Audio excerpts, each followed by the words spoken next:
The phrase stir the pot refers to intentionally causing trouble or controversy in a situation. It is often used to describe someone who provokes tension or engages in discussions that create discomfort. For example, if someone says, "Don't try to stir the pot," they are warning you not to escalate a situation unnecessarily. The expression originates from the idea of stirring a pot to mix ingredients, symbolizing the act of stirring up a contentious topic or situation. Well, here at Stir the Pot, that is exactly what This Is Jay, Big Fan Breezy, and Philosophical P specialize in every week.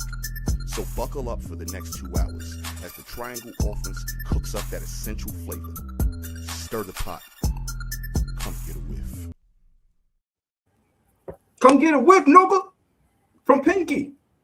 Yo, it's Big Fan Breezy with the Brooklyn Nets vlog. It's Philosopher P. This is JTV. This is Stir the Pot. Welcome to the show.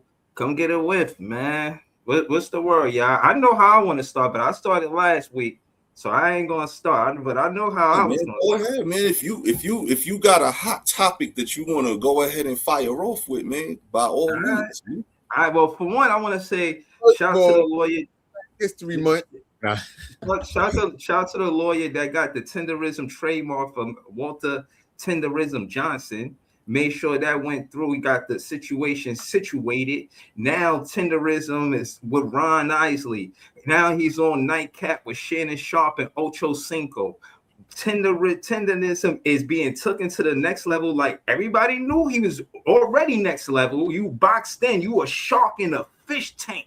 Huh? You supposed to be a shark in the ocean. Now Uncle's a shark in the ocean, not a shark in the fish tank. Because you got to understand if y'all don't get what I mean, not y'all, but if people don't understand that, you can only grow as big as the fish tank if you're a shark. But if you're an ocean, you can grow as big as ever. You know what I'm saying? And I think now that he got the trademark, shout out to the lawyer, because that was something dope to do. There was somebody else that said they was going to get him a restaurant. All of that is speculation. But he was on Nightcap with Shannon Sharp and Ocho Cinco for sure. And he did get tenderism trademark for sure. Those two things really happened. And he's not with Destination Smokehouse. Those three things really did happen. And some more shit, you know what I'm saying? I had seen where they had a clip. Yeah, no, they had a clip in 2024 of the owner of the Destination Smokehouse giving tenderism all of the credit. Talking about how him and his woman came down and met his mom, and then they did the deal, and then the next day Unc was there, and then, you know what I'm saying, COVID hit, and after COVID, they turned it into a barbecue spot, and just the whole soliloquy on why Unc deserved all of the credit that he's getting now, and it just seemed like it was overlooked before, but they made things right. You know, they made it right. The people made it right, you know what I'm saying? So it is what it is. I'm happy for Unc. Nah, that's definitely what's up, man. Like, you know, the process, sometimes you got to just trust the process, go through it. And that's exactly what he did. He made sure he lawyered up, got him somebody that can, you know, find all the legal loopholes and everything to ensure that his trademark is his trademark, man. So shout out to the lawyer. Shout out to Unc, man. This is, to me, a good, happy feeling to kind of close this story off with, and now begin the new story for him with, you know, maybe getting a food truck, maybe getting some restaurants, maybe getting his stuff on people's shelves in the supermarkets, man. So shout out to that, man. Yeah, I saw some dude in Chicago said they wanted to give him a restaurant, like Breeze was saying, but he was on Shannon Sharp. I wanted to hear more about that. What was he doing on there? I telling the story about what happened with Destination Smokehouse. I only seen a clip where he was talking about, and to your point, I think part of his business model is pulling up where you're at. If you got a situation where you having a barbecue, you know, he pull up. You know, he do some of those, and you know, he did it with Ron Isley. They was playing Michael Jackson in the background. Ron Isley got meat falling off the bone on the tenderism. It was beautiful, you know what I mean? And I just look at it for what it is. Like, yeah, y'all was holding dude back. Y'all was holding on back. The whole culture knew it. The whole culture stayed on his ass. And I gotta say, that's one thing I do like about social media. That's one thing I do like about content creators. Y'all see it, call it for what it is, and we don't have to be dependent on a script from the channels 2, 4, 5, 7, 9, 11, whatever it is. And yeah, they cooked that owner. That owner lost business. I heard he getting more complaints. Yeah, he tried to treat Unc like, know what I'm saying, the modern day. I think what happened was because he do the 2-bit and you know, slap his feet on the ground. He thought Unc was a you know what I'm saying, hopping Joe. You know, he thought he was somebody like that. But the truth is, it just seemed like, after all, outside of Unc loyalty, he was business savvy. I think he did hear the others, the brown water cooler. He started hearing like, yo, is he using me? I'm loyal, but don't just because I'm 100%, 1,000% loyal, don't mean he's 1,000% loyal. And I think that's what really happened too. I think the content creators woke him. That smell, you smell that? You sign of waking up, Folgers in your cup, tenderism in your cup. He your friend? He trying to trademark tenderism. Did you know that? Yeah, that lawyer got him all the way right. I'm telling you, man. I just think from now on, because of tenderism, as far as legacy is concerned, this money gonna live forever. This is at every barbecue from now on ever. This summer is fitting to be tenderism summer. I want to see him come out with tenderism aprons. You know, whoever had the grill. You rocking an apron? You rocking one of those aprons? I would. What I'm going to say, the motherfucking carrots. It's the motherfucking tender carrots. But yeah, you know what I'm saying? But I just think he got a great marketing tool. Yeah, you know what I mean? As vegetarians, if you can tenderize some salmon, you know, I'm a pescatarian, you know, I'm not a vegetarian. You could, you know what I'm saying, tenderize the salmon, had a salmon, you know what I mean? Falling off the bone. But it is what it is. Like I said, salmon already be fucking falling off the bone when you fucking cooking that shit. That shit will never stay together on the grill. Right. Like, I know. Most salmon, you ain't even got no bone in it, man. If it's filleted, right? You know what I'm saying? So I don't know what the hell you talking about, bro. Yeah, but again, I don't know. He don't really need fish to market. Even if you don't cook no salmon, tenderism is going to be fine. He's going to generate enough money without fish that he ain't going to need to do that. But I guarantee you, somebody who's doing did you look up the fish? How you know Destination Smokehouse ain't have no salmon on the menu? I bet you they probably did have fish, man, because there's people everywhere that's pescatarians just like yourself that don't eat any chicken, red meat, pork, anything like that. Everybody's diet is different. You know what I'm saying? No, I'm not saying they consist of different diets. You know what I'm saying? Just on this show. So I'm saying financially, if he don't that demographic, he don't touch it. Hypothetically, to your point, I agree with you. He will though, man. He will. I agree with you guys. I'm pretty sure if he's cooking that southern food, he got some catfish going on somewhere. For sure, fish fries. Yo, I don't care what people cook. They yelling tenderism. They. Like, for real, they could eat a bowl of cereal and yell. Nah, I definitely seen somebody throw a spoon in the bowl of cereal, like tenderism. But they were just playing. They were doing like, nigga threw the shit in the bowl of cereal. Yeah. Another fact. Could be like the Emerald Bam shit or the Salt Bay dude. You know what I'm saying? It could run with, you know, have legs of its own, man. Nigga said Salt Bay food was nasty. You told me that shit. Yeah, like that. But it makes sense though when you broke it down. I don't know if the people remember that was, you know, probably about 4 or 5 episodes back when you broke it down. It was like, think about it. If you always do got to add salt, I mean, you got to add salt to the food, and the food ain't good. So 1 + 1 definitely is equaling 2 in that situation. I heard that shit suck. Marketing will sell your food. Whatever. Marketing sells everything, bro. You know what I'm saying? And that's exactly why, you know, to our little pre-show what we was talking about, is exactly why we had to do something with the titles to kind of make them a little bit more marketable, man. Right. Marketing is everything, man. It's marketing. First, they come out with a fire ass strain, and then they come out with a shirt, and then I buy the shirt, and now guess what? I'm wearing the shirt. People gonna be like, "Oh, where you got that shirt from?" I got it from this dispo. Oh, they actually got a bud call that? Yeah. Like, I'm smoking it right now. So literally, I'm doing marketing for the health center as we speak. So shout out to them. Cut me a check. Stir the pot a check. You know what I'm saying? Marketing is everything, man. Yeah, Stir the check, man. Stir the check. Yeah. I tell y'all the same story all the time. When I worked in the city in Manhattan on 44th Street, I was working in a building where a building named Caplo was the marketing company for Target. And they used to always have extra shit because Target would always give them extra shit. And it was like, yo, we got extra money. Like, we got extra money. They was telling me how they got rich fucking with Target. Like, they ain't just start fucking with Target. They worked their way up to Target. I need to get a Fan of the People episode with one of them, but I don't know if they remember me. But my point is that they were saying that Target pays them so much money. They the ones that put the signs on the buses. When you walk in wherever you going in your travels, you see a bus going past, it say Target on it. That's Caplo job.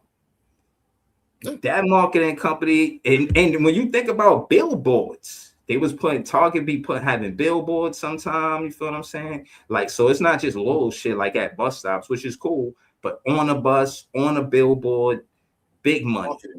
Marketing, baby. The biggest part of the company's budget is marketing.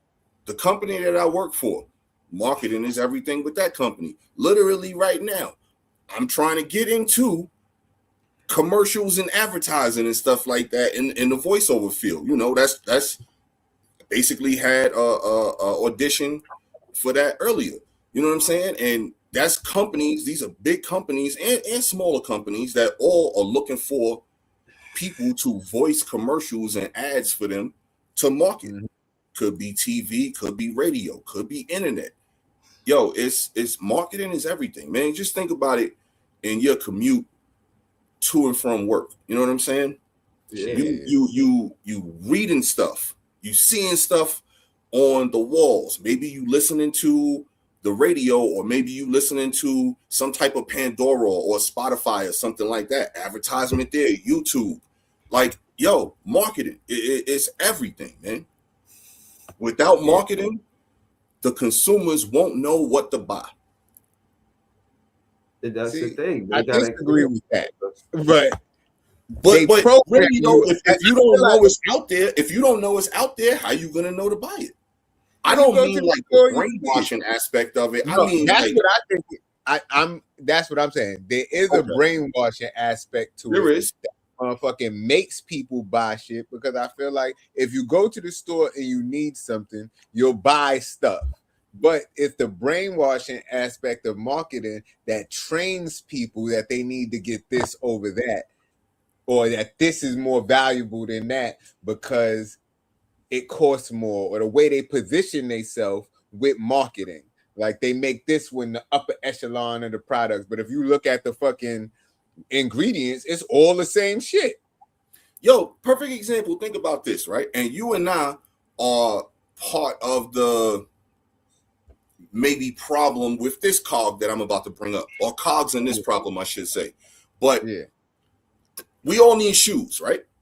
Yeah. We all need shoes. However, if it wasn't for certain marketing ploys and tactics that began in the 80s, would we wear some of the kicks that we wear? Probably not. You know what I'm saying? Maybe. But so with fashion, I feel like I've gotten to a point where I just buy what looks good. Like, it don't even matter what brand it is. It just gotta look good, feel good, and it gotta be a good product. But I get still marketing involved in there, though. I get what you're saying, though. But I bought brands from shit that I don't know what the fuck it is. I still can't tell you what it is, but I thought the shit was fire, so I just put it on. Like, and yeah, I guess there's a certain amount of marketing that got it into the store that I was shopping at. Mm-hmm. But I definitely have bought shit from stores like, what the fuck is this? This is some heat, and just bought it. So think about this, right? When it comes to fashion in particular, the first marketing is at the shows on the runways. You know what I'm saying? That's when you first marketing, because now you're gonna hit or miss. You're gonna have people like, yeah, fuck with this. And marketing is all presentation. So it's all about the models that you get, and it's all about how you getting that stuff to fit them. It's about how you getting them to walk, the music you having them come out to. All of that's presentation. All of that is marketing. You know what I'm saying? Think about it. You market yourself on a day-to-day basis. Breeze, you market yourself on a day-to-day basis. Every individual markets himself on a day-to-day basis, whether it's at their job, whether it's with somebody that they're in some type of relationship with, whatever the case may be, always marketing yourself.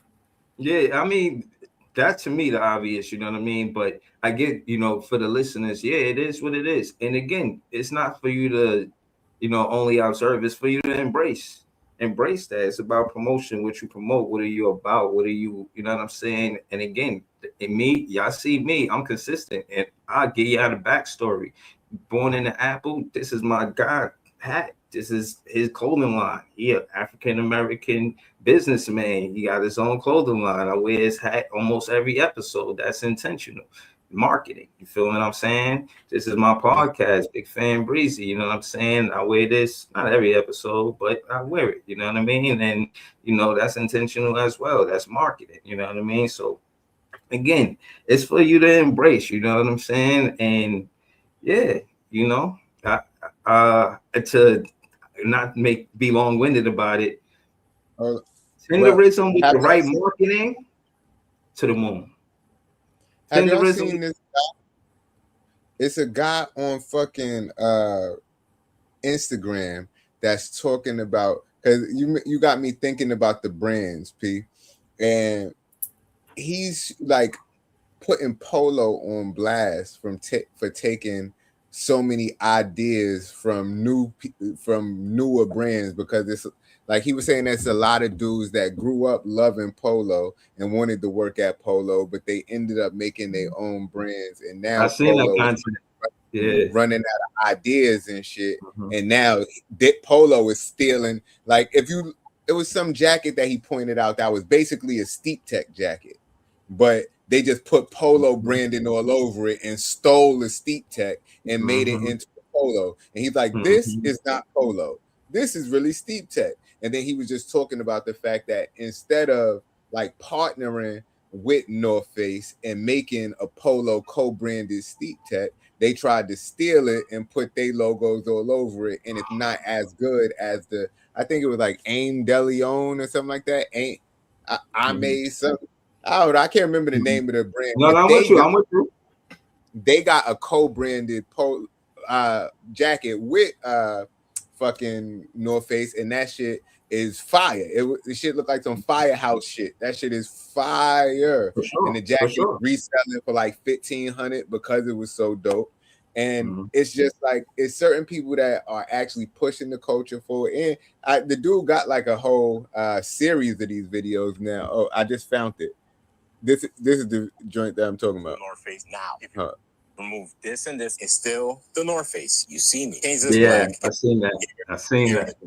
Polo. Just be clear, I don't need to talk to Doug. I don't need to go inside Polo's archive to figure out that this is a Steep Tech jacket, because I grew up in the culture. ALD is better than Polo. Part 3, the culture. When I say culture, we're talking about New York culture. If you grew up in New York City around the 80s, 90s, and the early 2000s, you get exposed to a lot of things. Ralph Lauren, Timberland, the North Face, fashion, hip-hop, Jordan, Nike, graffiti, art, Rap City. This is without the internet. Going to school in New York City, let's bring this back to Polo. Now, these kids who grew up in this era and understand all this culture and love Ralph Lauren, collecting all the nice pieces, will never get the opportunity to work at 650 Madison.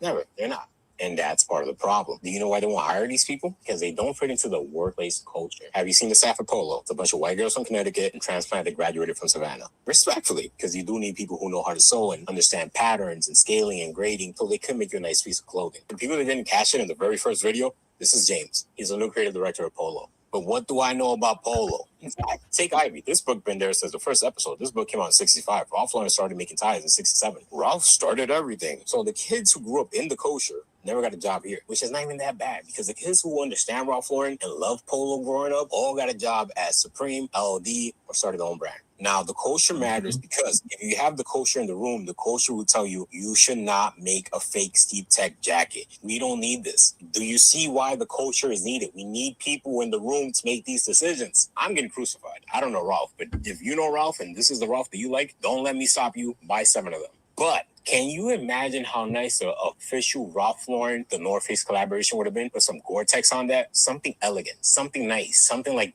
Something elegant. Look at that. That is beautiful. Nah, I don't like that though.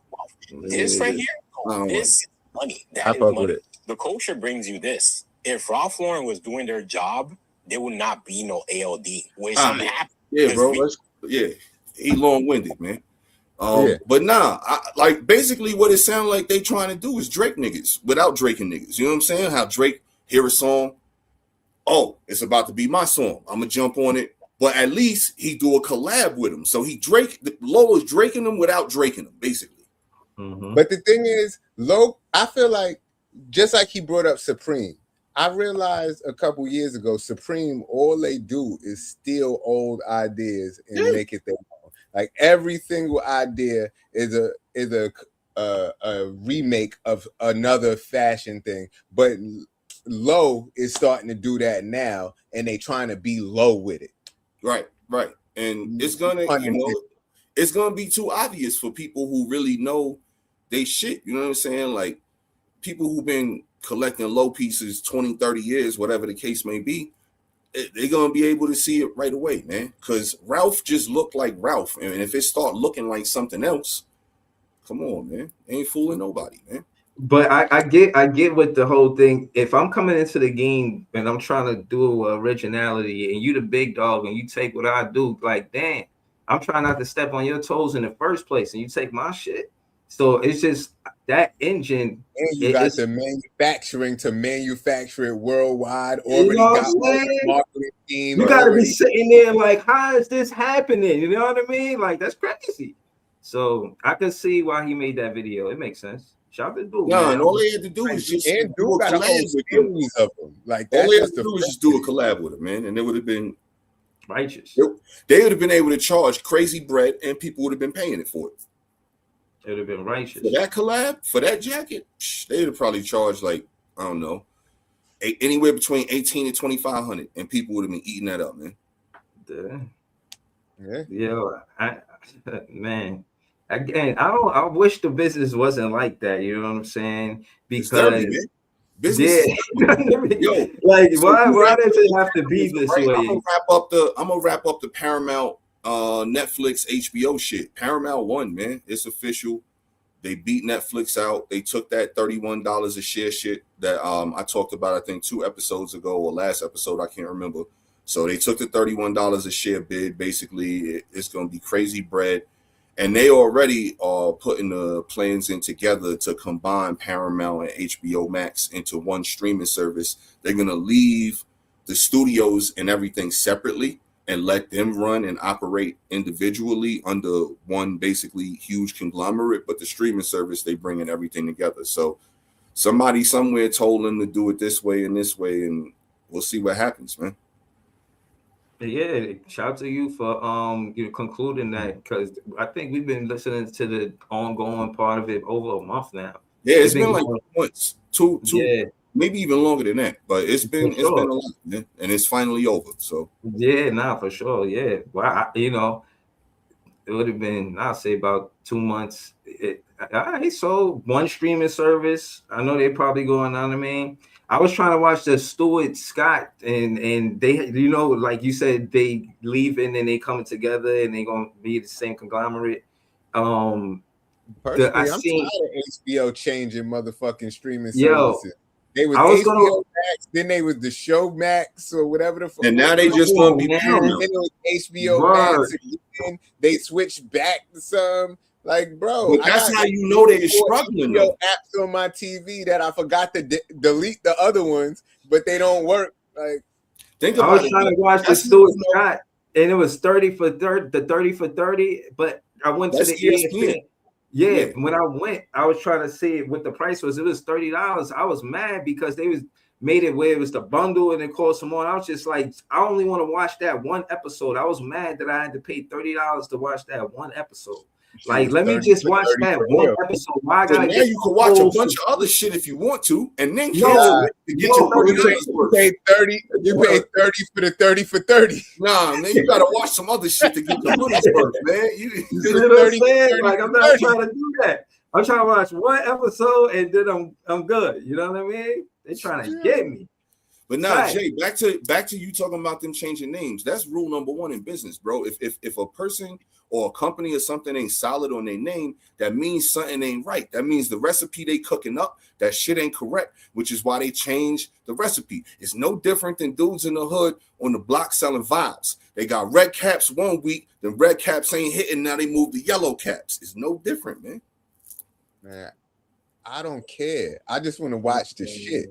It's Fuck business it, though, man. bro.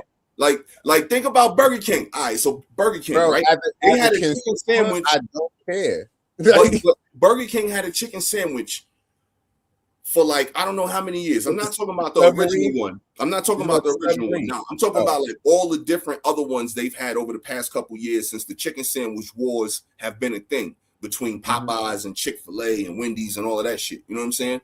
Burger King in that time has changed the name of their chicken sandwich 3 fucking times.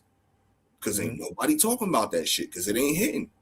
So if a business or a company is doing something like that, changing the name of their product over and over and over again, something ain't right. The recipe ain't hitting, and that's exactly why HBO is doing that shit. That's exactly why they got sold, because the recipe wasn't recipeing no more. I'm glad you said that, because I seen the CEO of McDonald's take a bite of this burger that he was supposed to be marketing. Yeah, I'm glad you brought this up.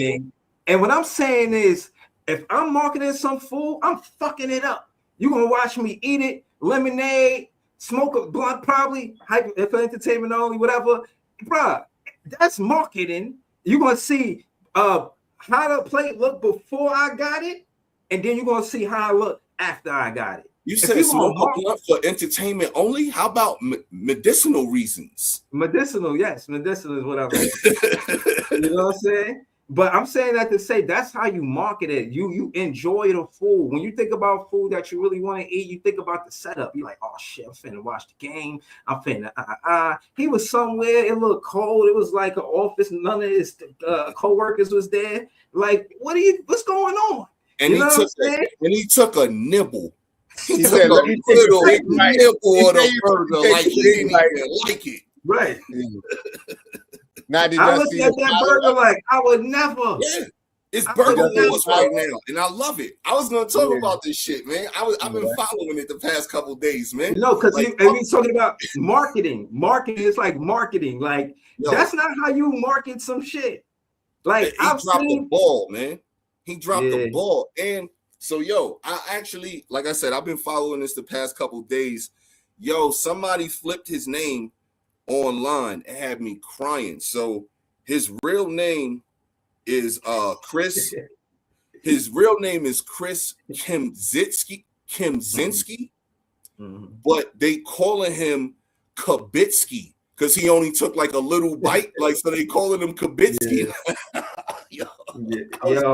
When I read that. But to Jay's point, he didn't have to say I'm gonna take a big bite.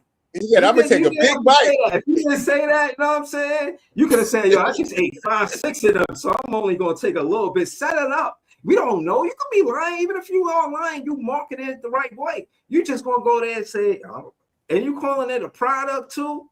Like, what's going on with that? You know what I'm saying? That shit goes. You can't just call it a burger. You can't just say, I'm saying to eat this burger. Burger King commented. Burger King commented on the post and said, this is their quote. Yeah, we couldn't finish it either. And they got like 71,000 likes in like an hour over that shit. Burger King commented on McDonald's post. Yo. Nah, I saw that. I also saw that Wendy's commented it. Wendy's commented. Oh, no, hold up, real quick. Before you go there, bro, it's more shit in between. Okay. Burger King then reposted a video of their CEO crushing a Whopper, like destroying it, and then said, no, we didn't do that in retaliation to that at all. We just, that just so happened to be our repost for the day. Then that's when Wendy's jumped in, bro. Now go ahead. Facts. Keep going. You got it. Nah, all right. So that's when Wendy's. Exactly. So then Wendy's comes out of nowhere and basically takes shots at both of these dudes. Yo, they posted a picture, a video of their CEO, or I'm sorry, U.S. president on their LinkedIn, and he was crushing a Whopper, and it basically, their comment was, or the caption was, Wendy's don't make Whoppers? no, I mean, whatever the Dave single is, The crushing bacon that, egg. and The then bacon egg. basically saying, we thought we would remind everyone what fresh, never frozen tastes like. Just straight clapping at each other, man. But Talk to him. I don't believe none of this Talk. shit. I seen Subways is in the shit too, but I don't believe none of that shit. Because even with the Wendy's one, the nigga he made the burger fresh, and he's like, "This is our fresh, never frozen square patties." And then he went and got a Frosty. Because remember you said you were gonna get a milkshake or something too. Went and got a Frosty, but the Frosty was vanilla when he put it in the cup. But when he sat down at the table to eat, it turned chocolate somehow. Hey, I don't believe none of these niggas. Hey, I don't believe none of these niggas, man. See, a live stream will follow you there. If it cut scene and then Right. he there, nah, something we missing. Know what I'm saying? I know what a live stream look like. And You then know what I'm now saying? the Frosty was vanilla, now it's chocolate. Did you even eat the burger, bro? Nope. We don't Probably even. didn't. Yo. But the Burger But- King dude looked like he really crushed that Whopper. If y'all But look, seen I that gotta- video, he looked like he crushed that. I gotta defend my man from White Castle. From McDonald's real quick, because somebody just sent me a post that said McDonald's burgers got traces of human DNA and rat DNA in them. So why the fuck would you want to bite that burger? I mean, take the smallest bite as possible if it has human DNA and How rat about DNA if you the in it. CEO of that company, you do something about that shit? So that way maybe you do want to take a motherfucking bite. I mean, maybe that is your responsibility. Maybe. Maybe you know how people love to say this is above my pay grade? Maybe that's right in his wheelhouse of his pay grade. I don't know. Maybe. Y'all ain't see when the VP of Campbell Soup was like, I don't eat this Yeah. shit. You 3D printed meat. This is soup for poor people. I don't eat this shit. Like, And he still got a job, man. That's fucking wild, man. these niggas is crazy, bro. That Who the shit fuck is recorded wild. that? He still got a job, My man. thing is, What up? when you see these niggas on TV not taking a bite of the product and saying this is soup for poor people, you better not be going out buying that shit after that. Better not see another motherfucking Campbell's anything in your goddamn cabinet, Right, they pantry. letting you know. No, no, and you know what's so crazy that I don't like is that I didn't never look at them as marketing it to poor people, because I think football players was more known for marketing Campbell's soup. And is that true? The Campbell's Chunky, yeah. Yeah. So a lot of football players. So yeah, they was marketing people who watch football. You know what I'm saying? You watching football on a cold day, you dig, and they talking about soup you could hook up real quick. You know what I'm saying? I ain't liking it because I'm poor. I'm like, you know what I'm saying? Like, yo, football, this is stuff that football players, if you want to, you know what I'm saying, get right, you know what I mean? Like a football player, this is what they eat. You got to eat Campbell's soup. Then you got the CEO say some shit like that. It's like the audacity. You know what I'm saying? The football players ain't even eating that shit in the commercial. I'm not They rich gourmet enough. soup that they done brought in Uber Eats, and they eating that shit with the can right there to make you think they eating the fucking. Yeah, I'm not rich or nothing, but I don't think rich people eat canned food. Nah, not at all. Nah. I don't think they eat canned food at all. Not So at all. that's why he's saying it's soup for poor people. Like, shelf life matters to people, you know. Ain't no crab bisque. Ain't no crab bisque Campbell style in the you know what I'm saying, in the can, man. Right. That shit ain't happening. Facts. But nah, that burger war shit is wild. And this all started just because they came out with a new burger, the Big Arch. Mm-hmm. That's what all of this burger shit started over. He might as well have just came out with it and said, yo, you know, I'm gonna get the first few people it free. And just let them do it. Probably get some hungry niggas that came off to work. No, I'm just saying, probably some hungry niggas that came off of work or some Sound shit. like You know what I'm testers, man. saying? Huh? Man, they really trying to It remix sound the like giving Arch the Deluxe. people testers, man. That's what that sound like. Huh? Like, yo, we gotta put them testers on the block. See how this work gonna move, man. That's what you sound like right now, man. No, I'm just saying, as far as marketing, he would have been better letting them do that. Like, yeah, like your marketing, like you gotta, and I'm glad he didn't do it, and it's over, so people know. So I'm just, being facetious.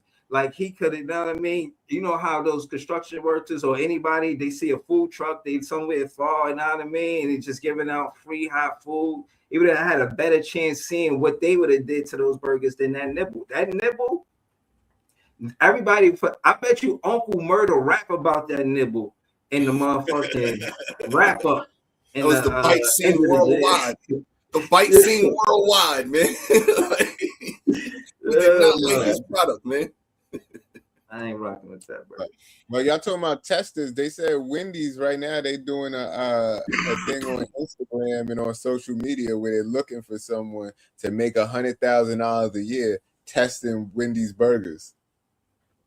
You just gotta make a video and go viral probably, and then you I could don't think it's have that a simple, job. man. No, that's what it said in the comments. Oh, all right. You gotta make a video, hashtag whatever the fuck it is in the hashtag, and they're gonna pick somebody to be Wendy's official burger tester, and yeah, and it's $100,000 a year salary for testing burgers. But how often do you have to test the burgers? Because see, that's where I'm concerned That's at, the first because thing you gotta eat. $100,000 is cool. It's a job. But if I gotta eat like 10 burgers a day, you're gonna die soon, man. Bruh. And so, like, because the thing is, when you think about naturally testing, they're gonna probably want him to have that for breakfast. Well, So I it's the apologize first to thing- the internet. I said the word that I shouldn't have said. You will expire. Like or like Yeah, that's what unalive yourself if you eat that many burgers on a Right. regular basis. You know? right. Like 10 You know what burgers I a mean? day.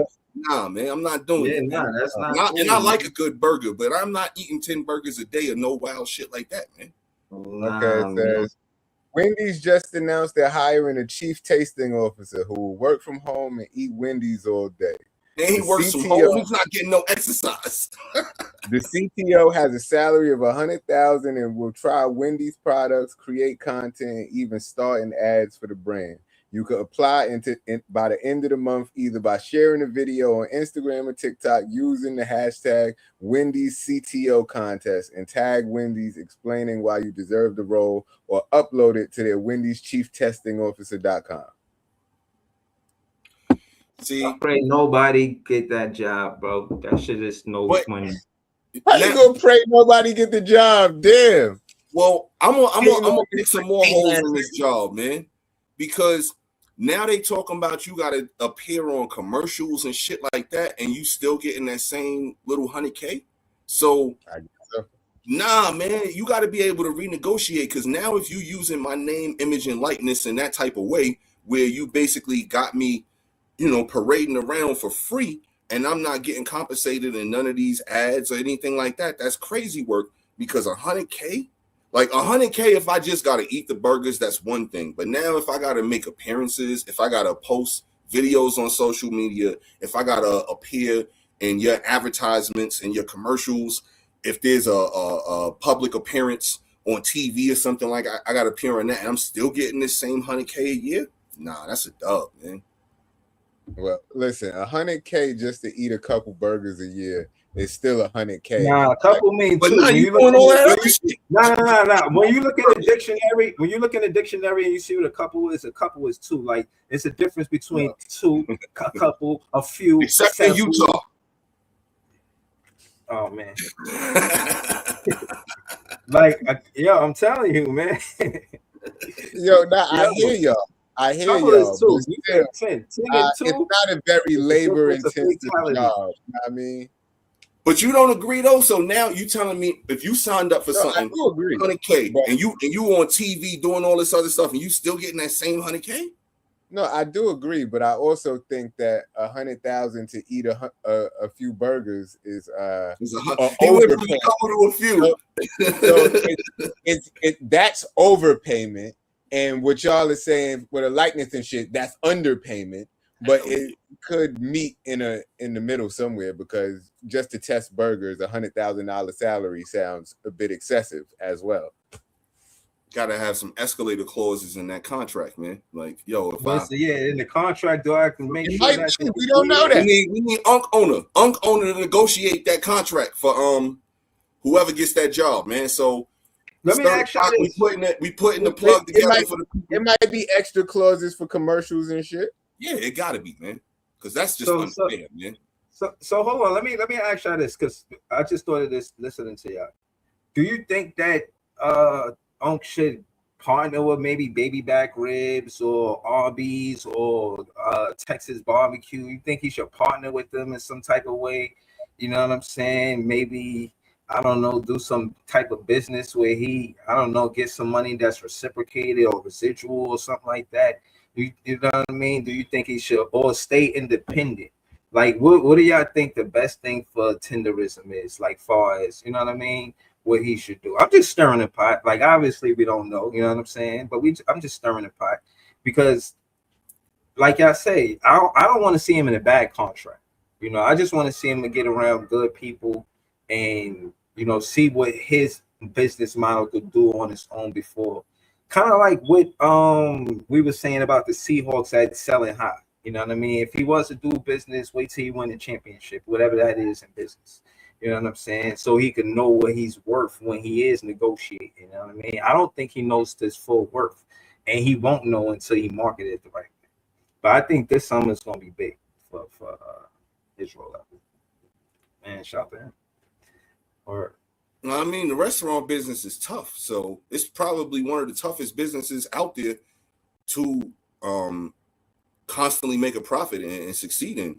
So whatever is best for him, if a situation is put in front of him that he can do the right thing for him and his family going forward with another company, then maybe he should take that. If it's better for him to stick it out on his own and try to succeed that way, then who knows? Like, but yo, you ask anybody that has ran a restaurant, opened a restaurant, anything like that, man, it's one of the toughest businesses to turn a profit in, man. Okay. Yeah, I'm interested to see. But we'll follow that the same way we follow everything else. You know what I'm saying? I'll follow this, especially over the summer. I really want to see what's going to happen this summer. Right. I ain't gonna hold y'all. You know what I'm saying? The elephant in the room. You know, I don't want to hold y'all. You know what I mean? This whole shit with 50 and T.I. I think this shit is. It's a lot to say. You know what I mean? I'll start to say I think it got a little messy. I think it got a little ugly. You know what I'm saying? I think this is hashtag petty, and 50 gonna take it there. You know, I heard he gonna come out with a documentary over with T.I. and what happened and all of this and that. And it's like, T.I. gonna come out with a documentary too. They both coming out with documentaries. They said we could go hit for hit, bar for bar, dot for dot, whatever you want to do. But that shit is stupid. And I said that from before when we was talking about Fab. Oh yeah, what if he come out with an episode about? It's stupid. The fact that now they want to come out with a doc about T.I. and his wife sexually harassing people, and then a doc about 50 abusing people over and over and over again. Like, who wants to watch this? People gonna watch it. People gonna watch it. I'm not people. You're not people. I'm not people. Breeze might not be people, but there are people out there that's gonna watch it, and all this is gonna do is make them more money. Like, yo, to me, outside of a few instances when it comes to like hip hop beef, so to speak, most of this shit is like wrestling, man. It's scripted and it's made to push product, man. And that's all that's basically about to happen, man. Is they about to push product. It used to just be songs, and then it turned into merch. Now this shit is entertainment and documentaries and stuff. Yo, it's just another product, man. I'm gonna be honest, seeing black men attack character like that, you know what I'm saying?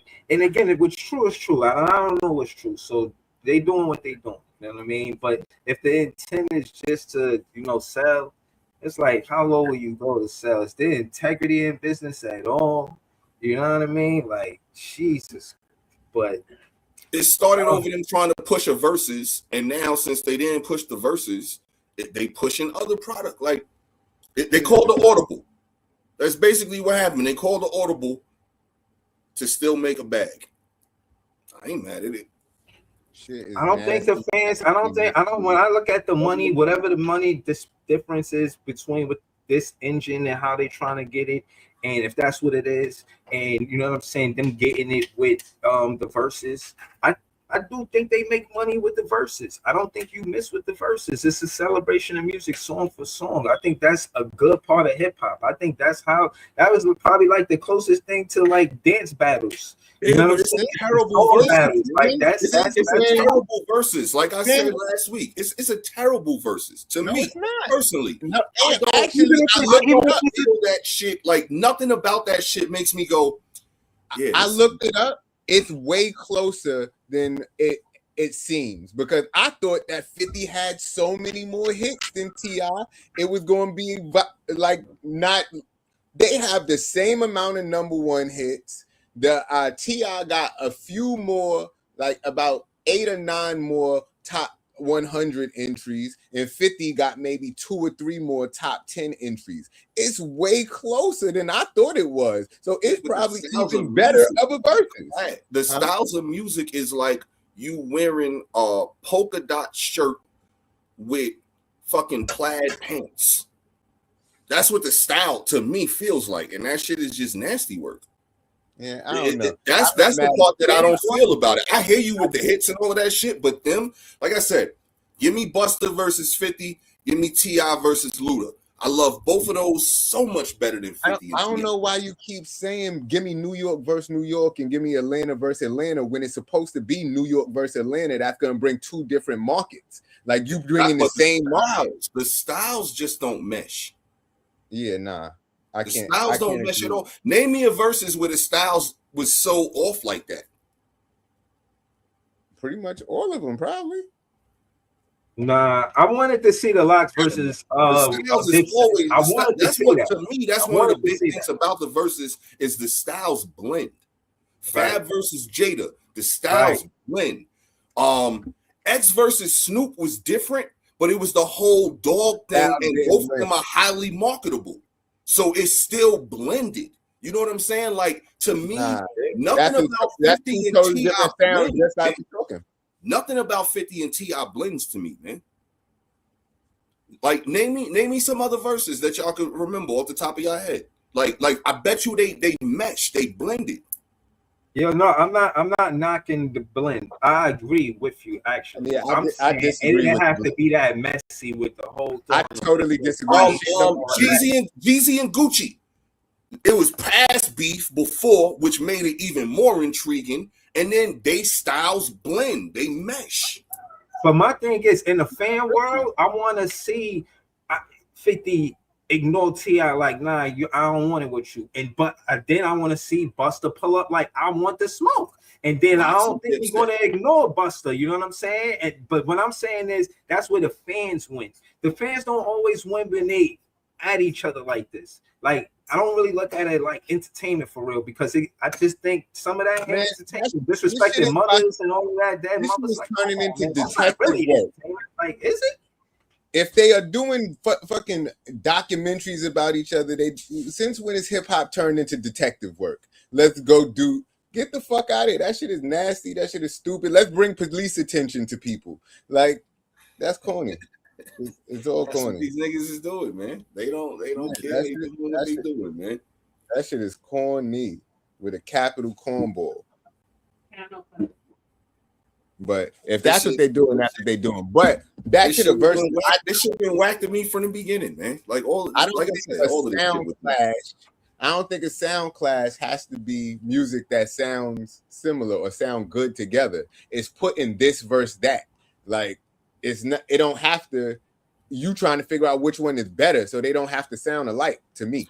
All right, so I'm not saying sound alike, but necessarily have people that have similar interests, so to speak. So what I mean by that is, I guarantee you, most Fab fans are Kiss fans, and most Kiss fans are Fab fans.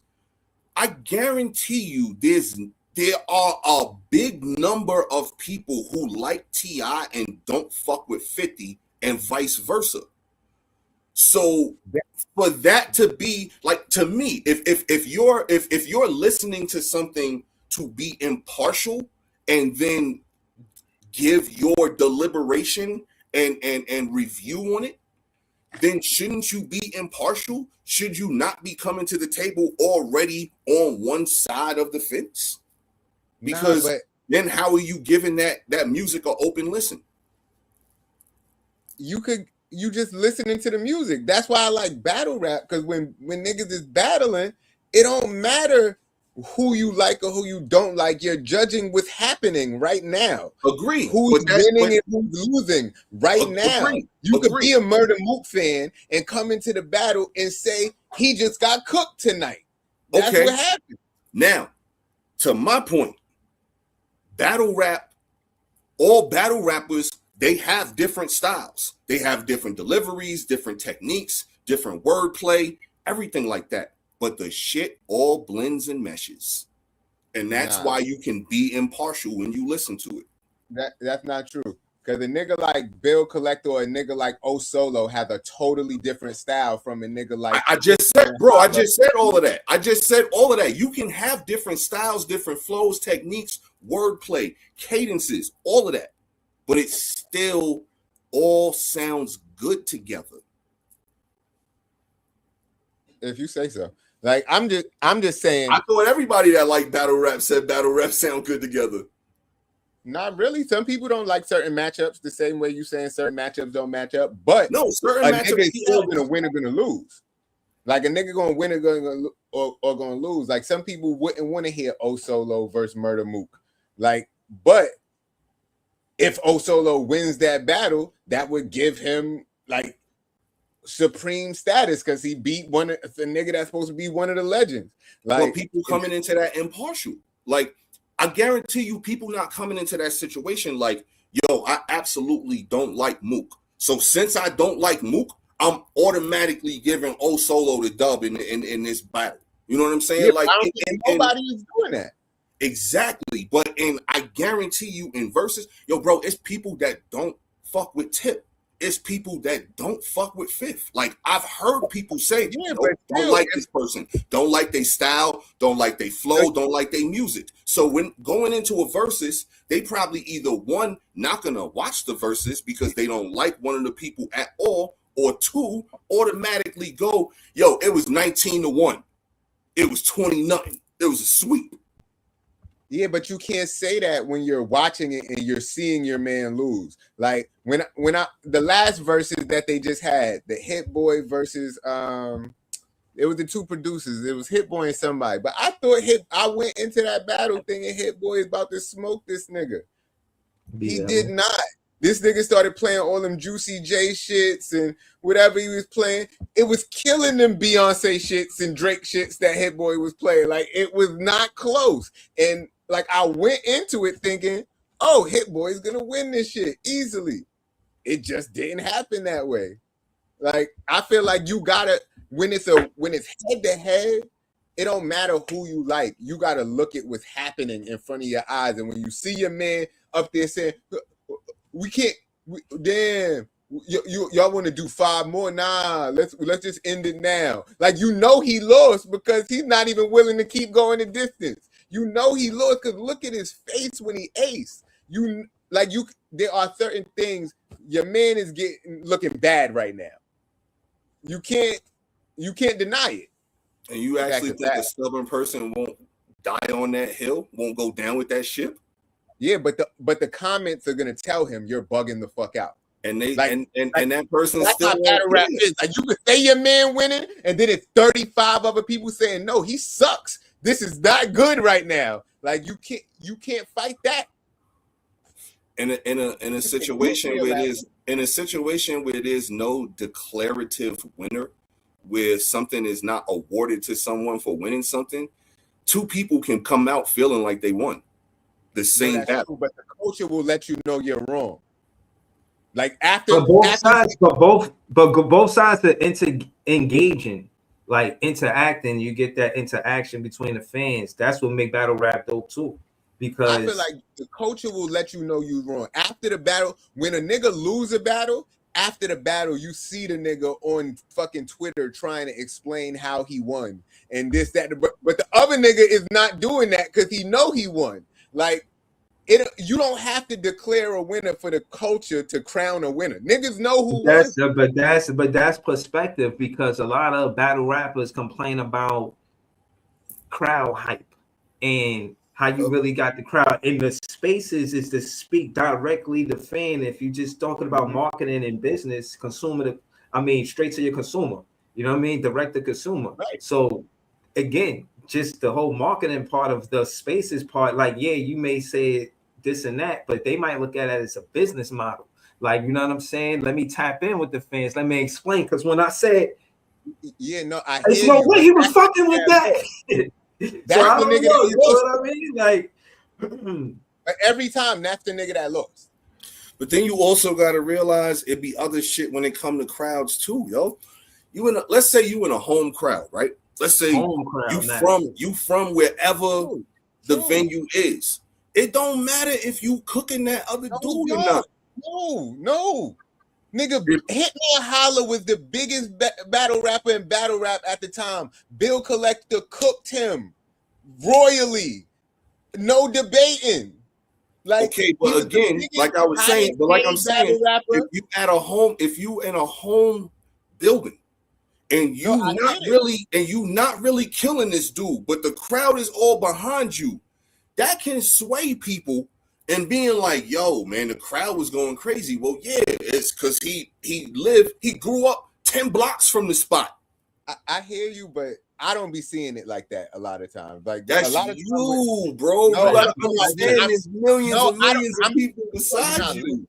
You're not listening. I'm listening. I'm not saying my opinion. I'm saying I'm watching the shit. It's a nigga from Houston battling a nigga from Ohio, but the nigga from Ohio is cooking him. The crowd might start out on the nigga from Houston side, but once they hear what's happening, the nigga from Houston losing. Can that happen every time? Most of the time. Niggas is going. So all I'm saying is, and I think Breeze is kind of with me on this too, there's gonna be times where just because the person is better in situations in a situation where it's non-declarative, like nobody's hand is getting raised at the end of the shit. You know what I'm saying? There ain't no title belt going to nobody. You know what I'm saying? Like, there ain't no records. Yo, I've been said this, and I know y'all remember me saying this shit years ago. Why the hell is there not records in battle rapping like boxing, man, or UFC? To me, it makes perfect sense. They changed that. The URL app, they changed that where the fans get to vote and who, you know. And you should be able to come out there when you come out on stage. Yo, now introducing with a record of 31-7. You know what I'm saying? Like, yo, to me, that shit would have made it. Yeah. That shit would have made it so much more doper. Mm-hmm. Yeah. Yeah, I don't like and again, and that's a URL can use that business model with their app because they do that now, but they didn't take it to that level where they said that part of it. And if because they did, I think niggas don't respect that shit. That's why they don't do that.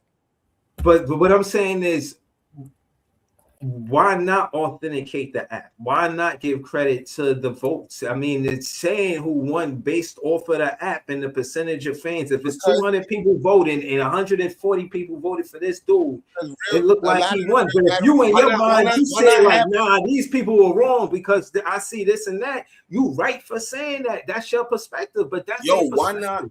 Right. Think about this. Why not have some type of system that is actually like champions, and instead of rocking belts like boxers or wrestlers, you got a chain. They have a belt. But I'm saying, like, you got a chain for the heavyweight champ. One, they do have a belt, and KOTD does have a chain. Like, these things are happening currently. Okay, but what I'm saying is it connected with the actual wins and loss system?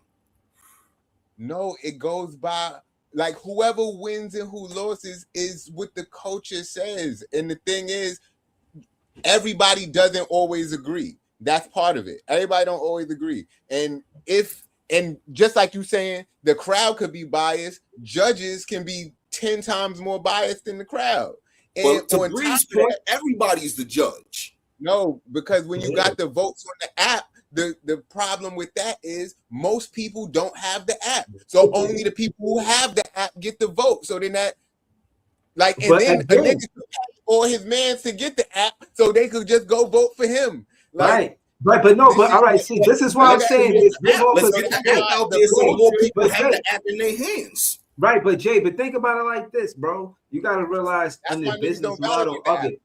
Listen, you saying that, but at the end of the day, even if you're right, they want to be right and they're going to push the envelope to be right about that because it's a business model. You want to give credit more to the people who's going to take time out, spend their money, watch the battle, probably watch it more than one time to judge the battle. And if you're really a fan of battle rap, you know, the close ones, you got to watch more than once. Like, you got to watch it like twice or maybe 3 times before you call it. You feel what I'm saying? And I'm saying that to say the ones who get in the act, I feel like they watch more of the battles. They might watch it twice instead of once. And I'm saying that to say, of course, they're going to take their word over somebody who didn't got it, but by the app.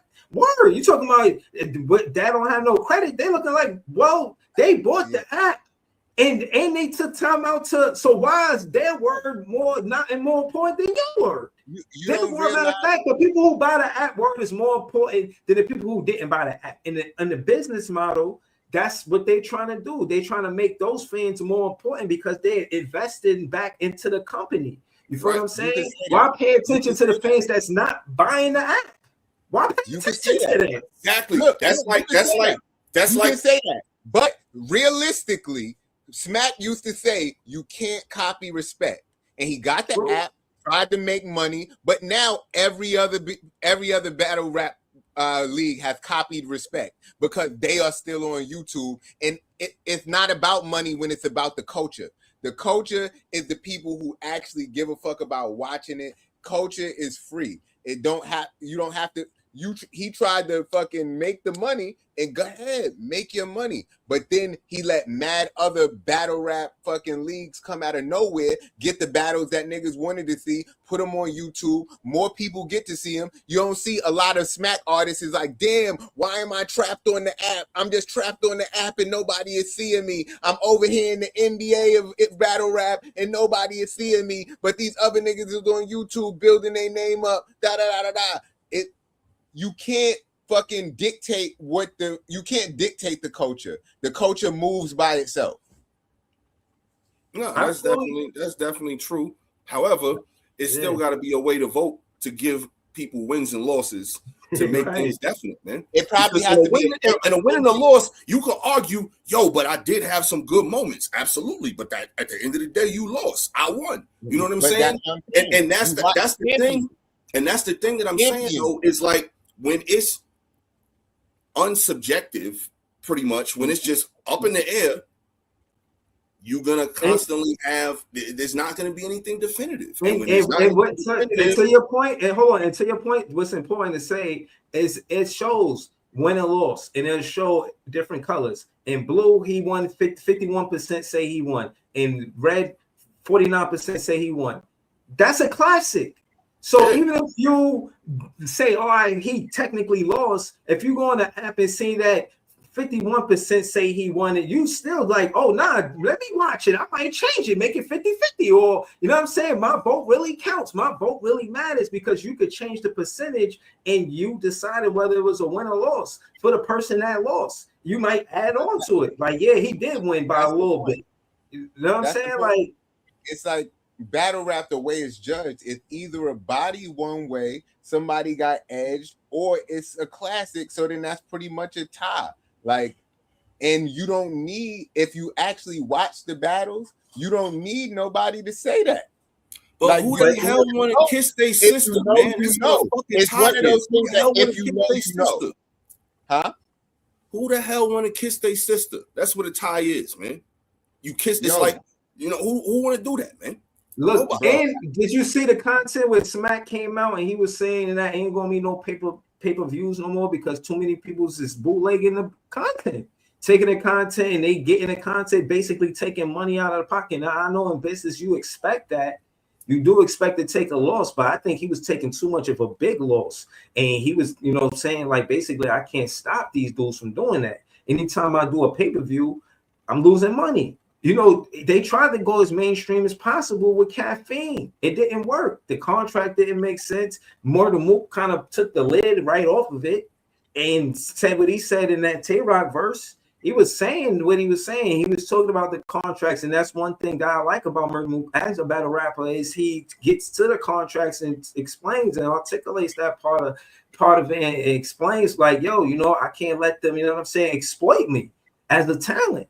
I'm gonna do my best to you know what I'm saying, and market myself and get the most I could get. And I'm not mad at that. I'm not saying I'm as a fan, I do want to see certain battles happen. I don't want the money to be the problem and why the battles didn't happen. But Murder Mook is not wrong for marketing himself, trying to get top dollar for what he does as a battle rapper. So you remember when Total Slaughter happened? I remember, and they did the judge battles and Joe Budden was on it and all of that. That shit was one of the worst battle rap events ever because they tried to bring the mainstream shit to the fucking culture and they tried to have judges and they wanted Ebro to judge it. He's the nigga that knows judges though, man. Judges nigga that knows music and doesn't know battle rap, doesn't know the nuance of what's going on. Like, in order to pay attention to battle rap, you have to pay attention to battle rap. You got to know the references. You got to know the people. You got to be inside. And the people who, it's one of those things, it's like an inside joke. If you're on the outside of the inside joke, I know you don't understand, but it is what it is. And the way you understand is by getting into it. And you can tell who, like, niggas in the culture know who won certain battles. And if it's no winner and people is arguing over who won, that means it was a great fucking battle and the fans won. Like, and I hear what you're saying about nobody wants to tie, but that's what it's about because that's the classic. That's where the business model win. That's that 51-49 though that Breeze talking about. That it's still a classic, but guess what? I won that classic. I hit a 3-pointer at the buzzer and pull that game out, man. That like you could say that. I guess I'm just competitive, man. Look, they say B Magic won against QP, but QP got fucking bigger and better and bigger and better battles after that. So even if B Magic won that battle, nigga, QP won the war, and a lot of people were saying that he won the battle too. So it's like, who wins is your status after the battle. Like the battles you get next shows who really won, but it don't matter if the battle was great. And then that just means you got to battle again. I mean, I hear you to that degree, but at the end of the day, I would love to see a definitive winner and loser. Just me personally. Like when you watch fucking Calico versus fucking this nigga Loaded Lux, you don't need nobody to say, hello, Loaded Lux wins. Like, nah, but nah. See, but this is what I'm saying about. It's this is very what I'm easy saying to about, tell who got that work. Nah. See, the thing is, first and foremost, I went into that battle with Calico Fed. I didn't think nobody could beat Math Hoffa, and I seen Calico beat Math Hoffa. I was like, yo, this dude is cooking niggas. So when he was going to verse Loaded Lux, I was a Calico fan. Now, I was an avid fan of battle rap. We all know this. Now, when I'm watching it, now, mind you, I'm like, it's a lot of hype, and I do believe in the new era having an argument like, yeah, y'all are OGs, but trust me, we've been running shit since y'all been gone. Because in that time where I was watching battle rap and Murder Mook and Loaded Lux wasn't there, more than keeping battle rap afloat, it was growing. It was a constantly and consistently growing, and Smack was having events. He was having more and more events. And I'm just saying he was leading the charge. Like, yeah, there was KOTD and different ones like that, and they were significant. I'm not taking any credit away from what they did. They contributed, you know what I mean? And that part I like too. It don't But all always you have to guys have such a Calico won street the battle. element. It could be funny. It could be kind of like entertaining. You could kind of pick your opponent apart. It don't always have to be murder, death, kill. So battle rap could be like that. You get that from KOTD. But the street element in Smack, you cannot deny. It's the authenticism and originality part of it is what fans look for. I look for it, and you know what I'm saying? But all of it, you know what I mean? And it's the style and identity. You lost me. What do you mean? You lost me at originality. A lot of these niggas on Smack is just fucking copying now at this point.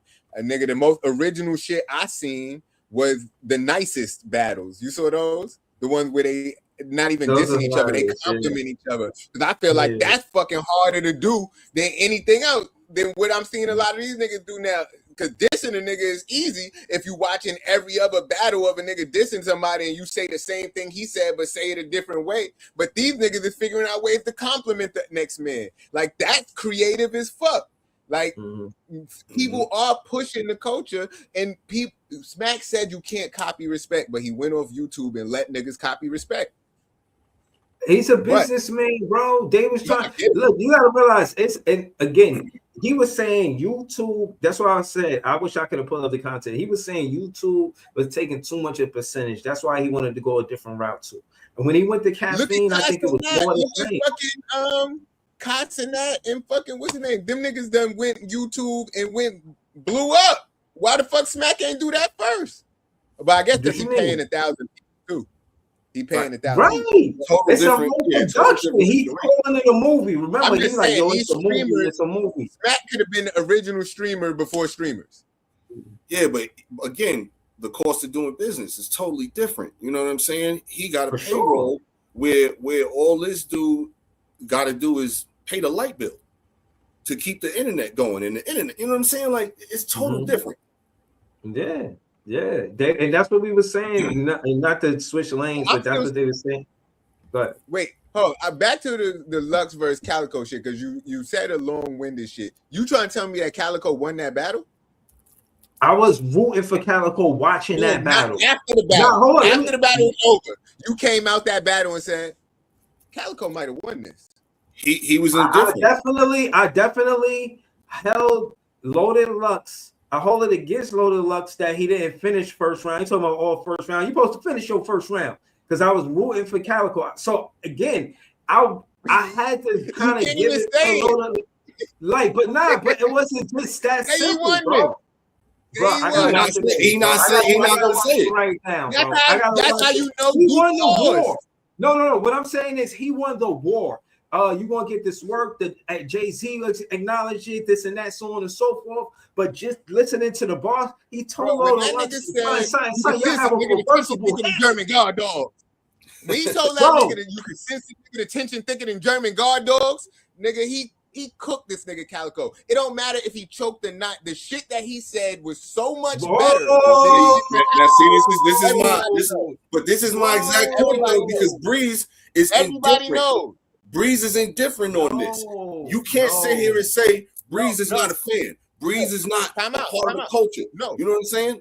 He's indifferent. Look, this is what I'm saying though. Look, as much as he saying he went into the battle wanting Calico to win, he's trying the whole shit against Lux. He know Calico couldn't win because he can't say it. He know that nigga didn't win. Bro, I don't know. I keep asking you to say it, bro. That's why I said I want to watch it again so I could tell you why. Listen. No, but did he win? He did. He won the battle. He might have edged the battle, but he didn't win the war. He might have edged the battle, but he didn't win the war, bro. He might have edged the battle, but he didn't win the war. Listen, Hold up, though. Look at JDJ in the comments, man. This is what I'm saying about it's so much. This is what, yo. This is. Thank you, JDJ. Thank you, Pete. This is what I'm saying. You just said that. You just yelled right in the screen, man. This is right. Y'all proving my point, man. Right. This is what I'm trying to say. The fans are engaged. They're going to get into it, and this is part of the marketing part of it. But it's the truth. Right. And they missing the ball with this shit, man. They really are. They missing it. I hear you, but no, it is a consensus that Calico got his ass whooped in that battle. But how could you ignore it? You're right. you're right, bro. You can get knocked down in the back because he did choke, but it didn't even fucking matter. And that's Why? because his raps were so much better. No, okay, listen. This is what I'm trying to say. Much better. So even with No. him choking and repeating some of it, it's still like it was a cultural moment. This nigga Jay-Z was tweeting about the battle. When does Jay-Z tweet about battles? Like listen. And Calico was the biggest nigga in the culture at the time. He got smoked. Listen, this is what I'm trying to say. Style clash. It's like boxing, right? Southpaw, Philly shell, whatever you want to call it, right? Now, my thing is, I asked Jay that because when I had this in-depth conversation, because it's been had many times, the whole angle of your father was a lost nigga, that angle was supposed to be the angle that beat Calico, because Calico looked like he was holding back tears. That's what everybody's saying. So I'm just keeping it real. And I'm not gonna lie, I seen him chuck it up. Now I'm saying he ain't crying. He held that shit down. But the case in point is, did Loaded Lux strike a chord? Oh, hell yeah. That was real shit. Now I'm not gonna pretend. I'm not gonna say that. When fans say that he won because of that angle, that I could get around that shit. I can't really dodge and weave and none of that shit. That shit is what it is. That angle was tough. That's why it's hard for me to really debate it, because Calico said some fly shit, but that angle was so tough because battle rap never really seen that angle. Originality, you know what I'm saying? Came in and said what he said to Calico, bro. Like we said, Jay-Z tweeted that shit, bro. Like everybody was like, yo, you gonna get this work. Because he meant that shit when he said it. You know what I'm saying? That wasn't even part of his rap. Right? You're gonna get this work was not even part of Loaded Lux rap. Like, and that's why they tweeted that, because they know he meant that. You feel what I'm saying? Battle rap got that real authentic energy, bro. Fans are always gonna tune in, tap into that, bro. I'm telling you, bro. I got love for battle rap. I love battle rap. That's what I'm saying. I don't think, and I think we've been on this topic a little bit too long, but I just don't think that we need like definitive winners because of what you're saying. Like, it's the shit that people love. Like, if you got a definitive winner, we don't have this fucking conversation about it. Know what I mean? You can still have this conversation. Huh? You can still have this conversation. You can still have conversations about stuff. Absolutely. I think nobody's debating over who won the finals last year. You can still debate over who won the battle rap. I don't even remember the finals last year, honestly. The NBA finals? Nah, I don't remember. Yeah, but I'm just saying, you can't debate. They were kind of boring, weren't they? You could debate who won champion of the year last year. If you don't feel that was champion of the year and you got a list of battles, the reason why that person shouldn't have been champion of the year and this person should have got it, or whoever got Wody, woman of the year, whatever, because there is an independent dude named Jay Black who combs through the battles, pulls out the best moments and shit and gives a belt to somebody. But it's still debatable. Because hip hop is subjective. It's not fucking points. Like, it's subjective. But speaking of earlier, y'all basketball, I guess. Did y'all hear about the Magic City Atlanta shit?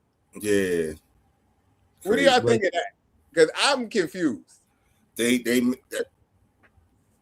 Well, first of all, just say it out loud for the people who may not have seen it. The Atlanta Hawks are having a Magic City night at a basketball game where they're going to have some shirts. I think they're going to have some wing flavors.